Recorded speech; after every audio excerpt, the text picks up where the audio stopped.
Here on the isolateral row, so this exercise, again, starting off, what we want to do is make sure that we're setting up the exercise correctly. So where we start with that is the seat positioning. So as Paddy begins to set up his seat positioning, what I want to see is that when he actually does set it up, that one, his chest is just above the top of the padding, so we're well supported, but we still have some freedom of movement, so we don't want the pad to be too high or too low. If Paddy sets up as it is now, as it's too low for him, what you're going to see is that he's pulling back and he really has to like shrug up. So you can kind of see that that's an awkward position.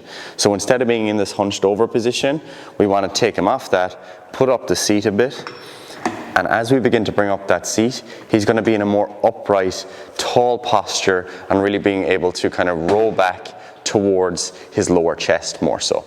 So what you'll see here, chest is just above the top of the pad. As his hands come back, they're coming towards the bottom of the rib cage, upper kind of abdomen region,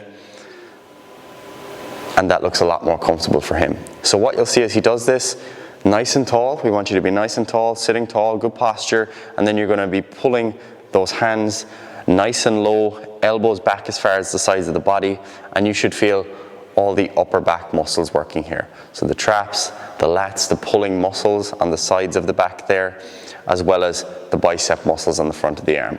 So really great exercise here, guys, for working all those muscles of the upper back and building up that pulling strength. And as you'll notice, Paddy's going through a nice big range of movement there. So he's pulling back all the way, taking his time on the way out, getting a stretch down here in that position, and then initiating the repetition again.